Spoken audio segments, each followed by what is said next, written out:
लक्ष्मी और दरिद्रता फिर भ्रमण पर निकलती है।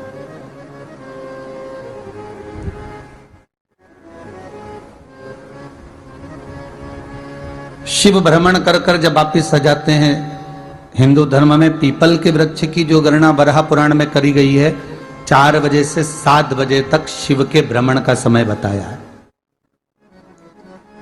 शाम को। तो 7 बजे से लेकर फिर रात्रि 9 बजे तक लक्ष्मी और दरिद्रता फिर भ्रमण पर जाती है। इनका एक समय निश्चित है महाराज। भ्रमण कर कर आ जाना।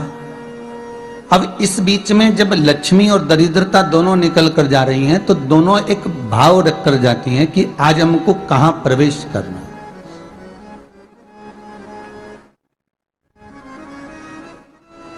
आज हमें किस जगह पर प्रवेश करना है, आज हमें कहां पहुंचना है, आज हमें किस जगह जाना है। और जिस नगर में जिस मार्ग से लक्ष्मी और दरिद्रता निकल कर जाती हैं, ये दोनों का जब निकलना होता है, इनको स्थान दिया गया जहां पर स्वच्छता हो, घर के दरवाजे पर रंगोली डली हुई हो, द्वार पर जल छीटा गया हो। महाराज, उस द्वार पर लक्ष्मी प्रवेश करती है तो दरिद्रता भी जाने लगती है अंदर। जब दरिद्रता अंदर जाने लगती है तो लक्ष्मी उसको रोक देती है, पहले मैं देखकर आती हूं कि तेरे लिए स्थान है कि नहीं है, तू यहां रुक।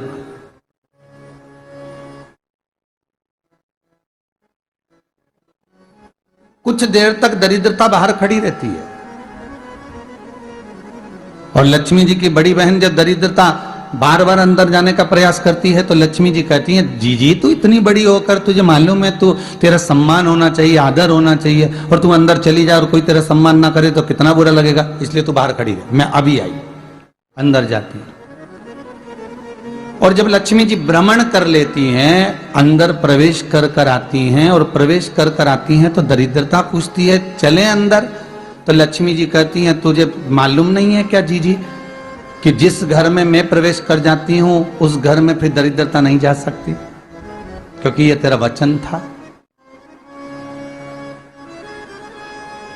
ये तेरा वचन था। अपन दोनों का जब मंगल विवाह हुआ था, मेरा विवाह जब नारायण के साथ में हुआ और तुम्हारा विवाह जब दुसाह मुनि के साथ हुआ, दरिद्रता का विवाह दुसा मुनि के साथ हुआ।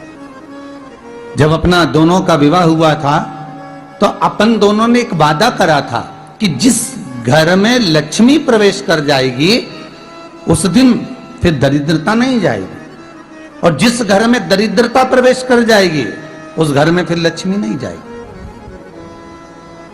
अब जब मैं अंदर देख कर आ गई हूं तो तू अंदर नहीं जा सकती, अर्थात लक्ष्मी के चरण जिस घर में पड़ गए उस घर में फिर दरिद्रता प्रवेश नहीं कर रही।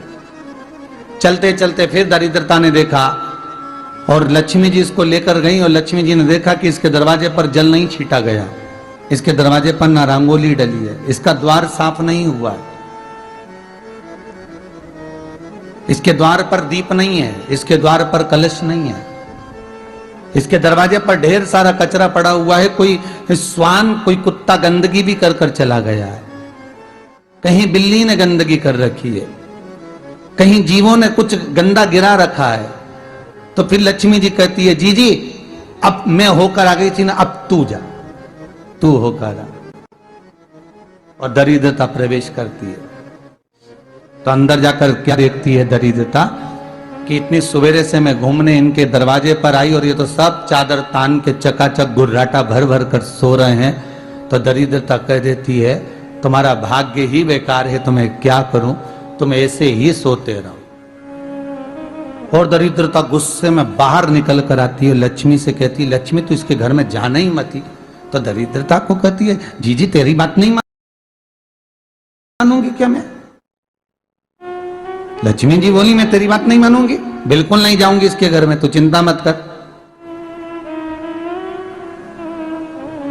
चल आगे चल। फिर आगे बढ़े। ये लक्ष्मी और दरिद्रता का प्रवेश। आपके घर का द्वार, आपके घर का दरवाजा। फिर निवेदन करूंगा एक बहुत सुंदर बात, हमें महाराष्ट्र से सीखना चाहिए, हमें साउथ से सीखना चाहिए, दक्षिण से। जिस समय पर भक्ति देवी यमुना जी के घाट पर रो रही थी, अपने पुत्र ज्ञान और वैराग्य को गोदी में लेकर, समय देवऋषि नारद ने प्रश्न किया था कि तुम कहां पर पोषित हुई हो, तुम्हें ऊर्जा कहां से प्राप्त हुई? तो कहा मैं गुजरात से तो चली हूं।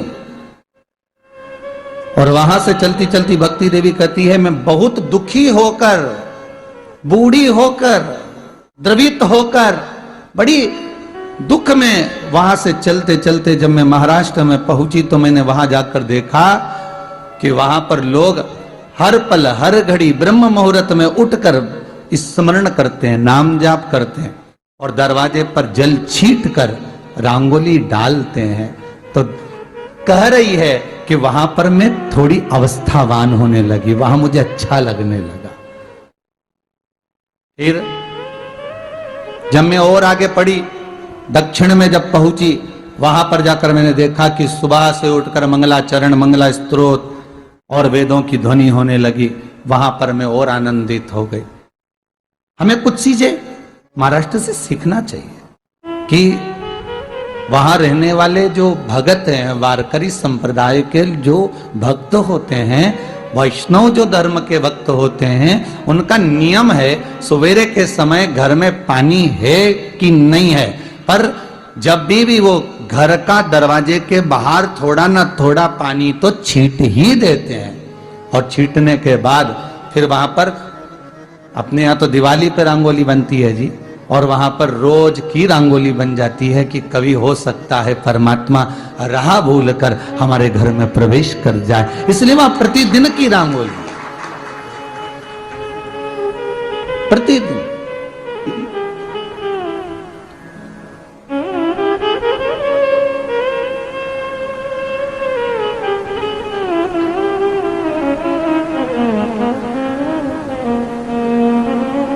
हमें सीखना चाहिए थोड़ा सा।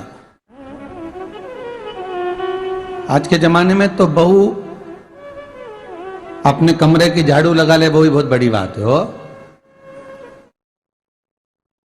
खड़ी खड़ी बहू ये देखती रहेगी कि नौकरानी सही से झाड़ू लगा रही, वहां से लगा के लाओ, इधर से हेड के ले जाओ, वहां से कचरा सोरो, वहां से पोछा लगाओ। खड़ी रहेगी, उंगली से बताती रहेगी, पर इतना नहीं बनेगा कि सेविका से, नौकरानी से, दासी से कह दे कि तू मम्मी पापा के कमरे की लगा ले, मैं मेरे कमरे की लगा लूंगी, तू जा उधर। थोड़ा दया का भाव अगर होता तो उसके मन में भी आता कि मेरी बड़ी सेठानी तो अपनी जगह पर है, पर छोटी तो सेठानी की भी बड़ी सेठानी है जो मुझ पर करुणा करती रहती है। पर बड़ी तो कहे कि बेटा रहने दे, तू उधर ले जा, जब भाभी के कमरे में देख ले जा, उसके बच्चों का बड़ा फैलारा रहता ना, तो उधर देख ले जा, तो जरा उधर, मां उधर भेज रही है।